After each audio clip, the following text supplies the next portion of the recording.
Un encuentro con su palabra, porque secase la hierba, marchitase la flor, mas la palabra de Dios permanece para siempre.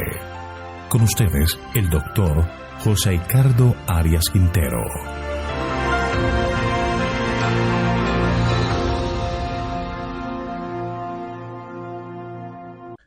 Vamos a estudiar el libro de Zacarías. Para ello te invito a orar. Padre nuestro que estás en el cielo, te alabamos, te glorificamos y te exaltamos porque eres un Dios bueno, porque para siempre es tu misericordia. Gracias, Señor, por el perdón de los pecados y gracias por tus cuidados. Te pedimos en este momento que la presencia de tu Espíritu esté con nosotros al comenzar el estudio de este libro de Zacarías.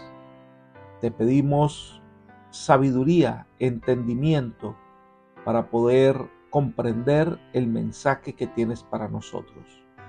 Gracias, Señor, por escucharnos, concedernos tu bendición, pues lo pedimos en el nombre de Jesús. Amén. Estamos comenzando el estudio de uno de los libros más interesantes del Antiguo Testamento, el libro del profeta Zacarías.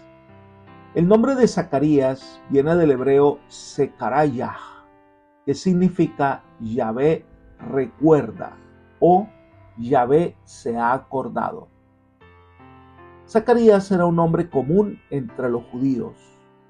Muchos comentadores llegan a la conclusión que este profeta también era sacerdote.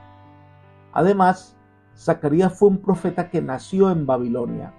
Empezó su ministerio unos 16 años después del regreso del cautiverio. Se considera que sería entre el año 520-519 a.C. El ministerio del profeta Zacarías es contemporáneo del anciano profeta Ageo. Tanto Zacarías como Ageo fueron llamados por Dios para animar a aquellos judíos que, debido a la oposición enemiga que culminó en los días del falso Esmerdis, año 522 a.C., habían dejado de construir el templo. Las profecías de Zacarías llegaron en tiempo de gran incertidumbre y ansiedad, cuando les parecía a los dirigentes que el permiso concedido a los judíos para edificar estaba por serles retirado. Libro Profetas y Reyes, página 425. Sus mensajes, que tratan de la obra de Dios y los planes divinos para la restauración, tenían por objeto animar el celo decadente de los judíos. Como resultado de los mensajes inspiradores y del liderazgo de Ageo y Zacarías, la construcción del templo pronto fue terminada. Leamos Esdras capítulo 6 versículos 14 y 15. Y los ancianos de los judíos edificaban y prosperaban conforme a la profecía del profeta Ageo y de Zacarías, hijo de Iddo. Edificaron pues y terminaron por orden del Dios de Israel y por mandato de Ciro, de Darío y de Artajerjes, rey de Persia. Esta casa fue terminada el tercer día del mes de Adar, que era el 6º año del reinado del rey Darío. En el libro Retrato de Jesús de Philip Saaman, páginas 6 y 7, nos ofrece una semblanza del libro de Zacarías. Él escribió: aunque es uno de los libros más enigmáticos y difíciles de comprender de la Biblia, el rostro del glorioso Mesías fulgura en todo el libro. Es el Dios con nosotros en un mundo de enajenación e indiferencia. Es nuestro abogado y justicia en un mundo de acusaciones y maldad. Él es nuestro juez y vindicador en un mundo de caos y opresión. Es nuestro renuevo que surge de una tierra seca. Él es nuestra única esperanza en un mundo de desesperación. Es nuestro compasivo buen pastor en un mundo lleno de pastores perversos que dispersan ovejas. Él es el Mesías sufriente que fue sacrificado desde la fundación del mundo. Este libro del profeta Zacarías presenta la primera venida de Cristo a Israel y al mundo entero, y presenta también la segunda venida de Cristo para llevar a sus hijos al hogar que le ha preparado en el cielo. pero vendrá también después de los 1000 años para juzgar a los impíos y establecer su reino eterno sobre la tierra. Por eso el libro de Zacarías es un libro lleno de visiones, mensajes y profecía que vale la pena estudiar y sacar el mayor significado para nuestra vida. Capítulo 1. Exhortación a volverse a Jehová. El mensaje del profeta Zacarías llega en un momento crucial de la historia del pueblo de Dios. El pueblo estaba desanimado y había entrado en un letargo espiritual y había incertidumbre con respecto al futuro. Dios envía por medio de este profeta mensajes con promesas de restauración por medio del Mesías. El profeta con estas visiones no quiere sino levantar los ánimos de sus compatriotas, haciéndoles pensar en el glorioso futuro que espera al pueblo elegido después de tantas pruebas. Dios quería que su pueblo se reavivara en su decisión y dedicación al Señor. Y este mensaje entonces llega para nosotros, los cristianos del siglo XXI. Este capítulo 1 de Zacarías está dividido en 3 secciones. La primera parte es una exhortación a seguir al Señor, versículos 1 al 6. Los primeros 6 versículos suministran una introducción a toda la profecía en la que el profeta llama al pueblo a arrepentirse y nunca más repetir los pecados del pasado cometidos por sus ancestros. Miremos el versículo 1. En el 8º año del mes segundo de Darío, llegó esta palabra de Jehová al profeta Zacarías, hijo de Berequías, hijo de Ido. Aquí se nos da el marco histórico del mensaje de Zacarías. Fue en el 8º mes, es decir, entre octubre y noviembre del año 520 a.C., la misma época en que solo unos meses antes Ageo habló al pueblo y los dirigentes de Israel. Además, a diferencia de los profetas anteriores, Zacarías identifica y da su descendencia. Lo que se esperaría es el reconocimiento del pueblo de entender que viene de una familia que ha sido fiel a lo largo de la historia. El Señor hace la apelación al pueblo de Israel en la situación de su actual estado. Versículos 2 y 3. Se enojó mucho Jehová contra vuestros padres. Diles pues, así ha dicho Jehová de los ejércitos. Volveos a mí, dice Jehová de los ejércitos, y yo me volveré a vosotros, dice Jehová de los ejércitos. Dios los lleva a recordar la razón del cautiverio babilónico, un pueblo infiel que se desvió del camino, un pueblo que Dios reprende por su pecado. Entonces Dios hace el llamado para que este pueblo no repita la historia. Dios suplica al pueblo que se arrepienta para que reciba el favor divino que lo capacitaría para realizar, libre de peligros, la obra de la reedificación del templo. Constantemente en el libro de Zacarías hay llamados al arrepentimiento y a la reforma. El llamamiento de Dios al arrepentimiento mediante su siervo Zacarías es uno de los más poderosos, conmovedores y espiritualmente intensos del Antiguo Testamento. El tema "Volveos a mí" ocupó un lugar prioritario en el ministerio de Zacarías.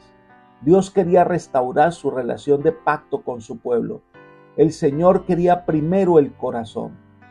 Él estaba dispuesto a derramar grandes bendiciones sobre ellos si tan solo se volvían a Él y andaban en sus caminos. 3 veces en este pasaje se repite la frase "ha dicho Jehová de los ejércitos". Es un énfasis que este mensaje es de parte de Dios, del Todopoderoso, del que es comandante y jefe de las huestes celestiales. Es una apelación divina. Es Dios mismo dando el primer paso en la reconciliación con su pueblo. Dios es quien da ese primer paso en el reavivamiento espiritual del pueblo de Israel. El mensaje es claro, versículo 4. No seáis como vuestros padres, a quienes los primeros profetas clamaron diciendo, así ha dicho Jehová de los ejércitos, volveos ahora de vuestros malos caminos y de vuestras malas obras. Pero ellos no atendieron ni me escucharon, dice Jehová. En otras palabras, no repitan la historia de sus antepasados. Ellos se descarriaron del camino, ellos fueron rebeldes. El pueblo estaba muy al tanto de los pecados de sus antepasados y podía mirar todos los resultados de ello a su alrededor. A ellos el Señor les envió profetas con el mensaje de Dios, con mensajes de arrepentimiento, pero ellos no prestaron atención. El resultado de su conducta es evaluado en el versículo 5. ¿Vuestros padres dónde están? ¿Y los profetas acaso han de vivir para siempre? Deben meditar en la suerte que corrieron estos hombres para que les aconteciera lo mismo. Ellos fueron llevados cautivos, ellos fueron muertos. Los profetas no son eternos. Su mensaje fue desoído y pasaron a la historia, aunque las palabras eran eternas y con toda certeza se cumplirían. Hay un reconocimiento que el cautiverio es el resultado de la conducta del pueblo de Israel, versículo 6. Por eso ellos se volvieron y dijeron: como Jehová de los ejércitos había decidido tratarnos, conforme a nuestros caminos y conforme a nuestras obras, así nos ha tratado. La palabra de Dios cumple todos sus designios, tanto para bendición como para juicio. Sus advertencias se cumplieron con precisión y destruyeron a los antepasados, quienes reconocieron la mano de Dios en el juicio. Esta es la historia que Dios no quiere que se repita con su pueblo en este momento. Ellos van por el mismo camino y Dios entonces los llama al arrepentimiento. Apela con amor: volveos a mí. Esta misma apelación hoy el Señor la extiende a todos nosotros. Nos amonesta diciendo que el camino por el que vamos es un camino de muerte. Que no repitamos la historia de aquellos que por seguir su propio camino, por seguir su parecer, se perdieron. Dios nos llama hoy a volver a Él. Mateo capítulo 11, versículos 28 al 30, Jesús dijo: venid a mí todos los que estáis trabajados y cargados, y yo os haré descansar. Llevad mi yugo sobre vosotros y aprended de mí, que soy manso y humilde de corazón, y hallaréis descanso para vuestras almas, porque mi yugo es fácil y ligera mi carga. Dios te llama a venir a Él, como estamos. Él no nos pide que cambiemos o que solucionemos nuestros problemas para poder llegar a su presencia. Él nos pide es que vengamos a Él como estamos, que Él se encarga de todo. Es aceptar, venir y someterse a su dirección. Dios te ama y Dios te espera. La respuesta es tuya. A partir del versículo 7 de Zacarías capítulo 1 hasta el capítulo 6 se describen 8 visiones de Zacarías. La primera visión es la visión de los caballos, que vamos a leer en este capítulo 1 de Zacarías, desde el versículo 7 hasta el 17. La primera visión tenía la finalidad de inspirar confianza en el bondadoso propósito de Dios de restaurar a su pueblo. Dada la seguridad de que las naciones gentiles serían vencidas y que a pesar de la condición de Israel se llevaría a cabo el misericordioso propósito de Dios si el pueblo cumplía con su parte. Vamos a estudiar varios elementos de este pasaje. Versículo 7. A los 24 días del mes 11, que es el mes de Sebat, en el año segundo de Darío, llegó esta palabra de Jehová al profeta Zacarías, hijo de Berequías, hijo de Ido. La visión fue dada en el mes 11 del segundo año de Darío. Esto es aproximadamente el 15 de febrero del año 519 a.C. Esto fue 3 meses después de su llamado inicial al profeta Zacarías para que predicara el arrepentimiento. Esta primera visión revela el plan de Dios para un Israel estático. Dios anuncia su propósito de restaurar el templo como su casa y de escoger a Jerusalén como el instrumento mediante el cual se llevaría a cabo el propósito divino de la salvación de los hombres, y de esta manera preparar la llegada del día en que volvería el Mesías para que todas las promesas de Dios a Israel se cumplieran de manera completa y definitiva. Miremos los versículos 8 y 9. Tuve una visión durante la noche. Vi a un hombre que cabalgaba sobre un caballo alazán y estaba entre los mirtos que había en la hondanada, y detrás de él había caballos alazanes, overos y blancos. Entonces pregunté: ¿quiénes son estos, Señor mío? Y el ángel que cabalgaba conmigo me respondió: yo te enseñaré quiénes son estos. Hay una interacción interesante. Un varón en un caballo rojo seguido por caballos blancos, alazanes y de color uva. Hay algo que debemos tener en claro, y es que el profeta para nada hace una aplicación a los colores o al significado especial de cada caballo. Y es que muchos detalles de la profecía no se da algún significado en particular. Entonces interactúa el profeta con el ángel, quien le explica la visión. Los ángeles montados en caballos dan cuenta al varón que está entre mirtos, que es el ángel de Jehová, que es Cristo.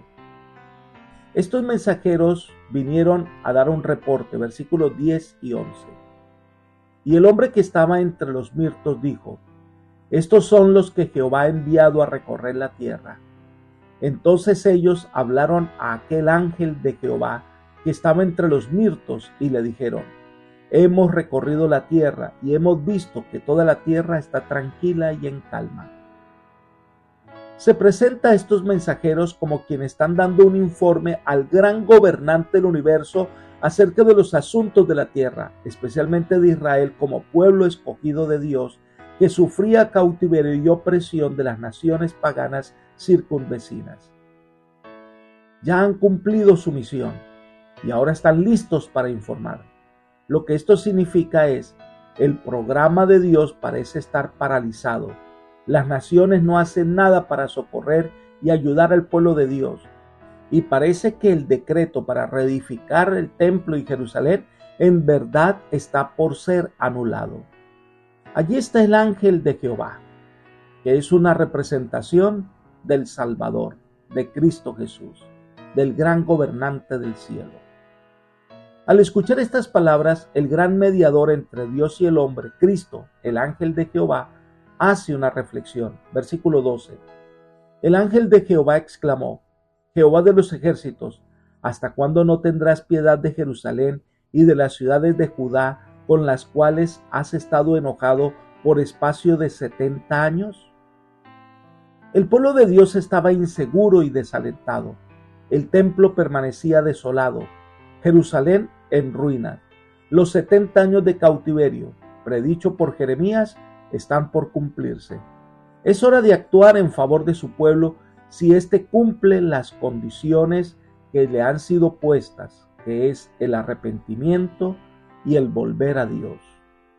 Entonces, describe el primer elemento clave en el retorno de Dios a su pueblo. Versículo 13. Jehová dirigió palabras buenas, palabras de consuelo. Dios le da palabras buenas, palabras de consuelo, de afirmación para su pueblo que está desalentado. Dios vino a levantar el ánimo de su pueblo. Nuestro Dios es un Dios de consolación. Creo que las palabras de Isaías son propias para nosotros como para Israel. Leamos Isaías capítulo 40 versículos 1 y 2. Consolaos, consolaos, pueblo mío, dice vuestro Dios. Hablad al corazón de Jerusalén. Decidle voces que su tiempo es ya cumplido, que su pecado es perdonado, que doble ha recibido de la mano de Jehová por todos sus pecados. En medio de nuestros fracasos, de nuestra soledad, de nuestro sentimiento de incapacidad, Dios viene a consolarnos, a darnos ánimo, a perdonar nuestro pecado. El segundo elemento clave de esta visión es el versículo 14. Entonces el ángel que ha hablado conmigo me dijo: proclama, así ha dicho Jehová de los ejércitos, celé con gran celo a Jerusalén y a Sión. Es el mensaje de Joel capítulo 2 versículo 18, que dice: y Jehová, solícito por su tierra, perdonará a su pueblo. A veces el celo de Dios es sinónimo de su ira contra el pecado y la maldad, pero esta palabra debe entenderse según el contexto. En el mensaje de Zacarías es una expresión poderosa de la justa indignación de Dios con el propósito altruista de proteger, defender, disciplinar y restaurar a su amado pueblo.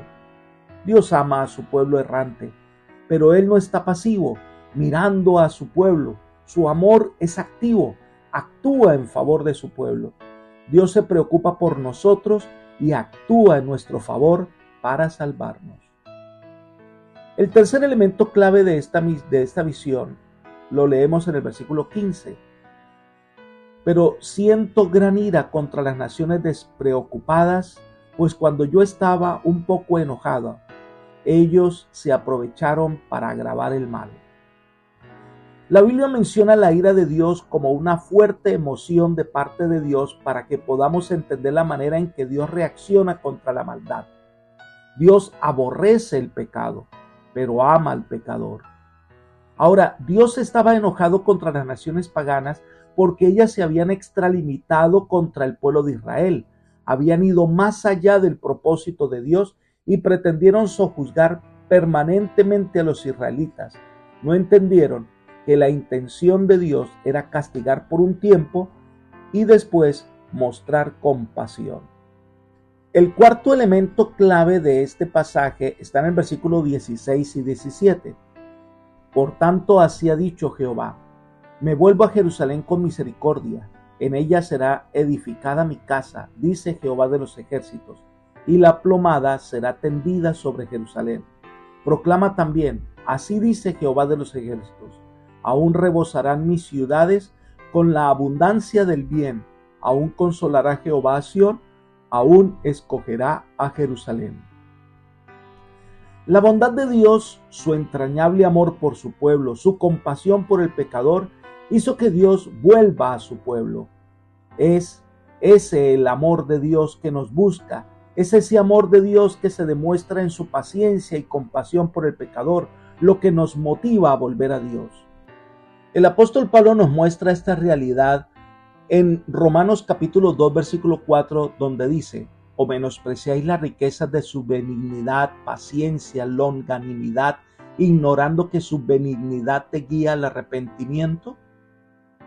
Su bondad, su amor, su paciencia, su misericordia es la que nos guía al arrepentimiento. Aquí se muestran los bondadosos propósitos de Dios para el remanente. Esta promesa le da a Jehová de los ejércitos, el supremo comandante del cielo. El templo será reedificado. La ciudad será otra vez el escenario donde se manifiesta la misericordia divina. Esta promesa solo se cumplió en parte porque Israel no cumplió con todas las condiciones del pacto. Por eso, estas promesas ahora son para el Israel espiritual, es decir, para nosotros. Entonces el Señor le muestra la segunda visión a Zacarías, la visión de los 4 cuernos y los 4 carpinteros, que está en los versículos 18 al 21 de este capítulo 1, y describe el daño que ha sufrido Israel como nación debido al cautiverio y proclama la intención de Dios de reparar todo el daño que se ha hecho. Leamos los versículos 18 y 19. Después alcé mis ojos y miré y vi 4 cuernos, y pregunté al ángel que hablaba conmigo: ¿qué son estos? Me respondió: estos son los cuernos que dispersaron a Judá, a Israel y a Jerusalén. Los cuernos entonces son símbolos de poder y orgullo. Los cuernos se describen claramente como los poderes que dispersaron a Judá, a Israel y a Jerusalén. El número 4 puede simbolizar universalidad, en consonancia con los 4 puntos cardinales de los cuales se había dispersado Israel. Jerusalén y Judá fueron destruidos, su ciudad está en ruinas, el templo está en ruinas. No se identifican claramente cuáles son estas 4 naciones. Algunos, siguiendo la línea profética de Daniel, consideran que puede representar a Babilonia, Medo-Persia, Grecia y Roma. Todas ellas oprimieron al pueblo de Dios, pero no tenemos certeza que esta visión de Zacarías debemos interpretarla de esta manera. Sigamos con los versículos 20 y 21. Me mostró luego Jehová 4 carpinteros. Preguntó: ¿qué vienen estos a hacer? Él me respondió: aquellos son los cuernos que dispersaron a Judá, tanto que ninguno alzó su cabeza, pero estos han venido para hacerlos temblar, para derribar los cuernos de las naciones que alzaron el cuerno sobre la tierra de Judá para dispersarla. Qué interesante que ahora el Señor traerá carpinteros. El término usado en hebreo es harash, que significa artesanos, herreros. El vocablo describe a los que trabajan en piedra, madera y metal. Los artesanos, según Elena de White, representan los instrumentos usados por el Señor para restaurar a su pueblo y a su casa de culto. Libro Profetas y Reyes, página 426. Dios traerá los maestros necesarios para restaurar. Dios levantará su templo, Dios levantará su ciudad y Dios restablecerá su nación. El pueblo debe confiar en Dios, en su obra y en su poder. Palabras de ánimo, consuelo y poder. Pero el llamado del Señor de volver a Él, porque ya ha vuelto a su pueblo. Ahora espera la respuesta del pueblo. Su entrega, su disposición a obedecer al Señor serán necesarios en todo este proceso de restauración. Apreciados amigos y hermanos, Dios tiene las mismas bendiciones disponibles para cada uno de nosotros hoy. Si nosotros estamos dispuestos a entregarnos al Señor, si estamos dispuestos a entregarnos a su dirección, Dios tiene muchos dones disponibles si aceptamos su invitación. Hoy, como decía el profeta Zacarías, volved al Señor. Es un mensaje para todos, para muchos miembros de iglesia que necesitan renovar su entrega al Señor. Y es un mensaje también para los que se han alejado de Dios. Venid al Señor, que Él está con los brazos abiertos para consolarte, para perdonarte y salvarte. Que el Señor te bendiga y te guarde, y que hoy puedas tener su bendición. Es mi oración por ti. Amén.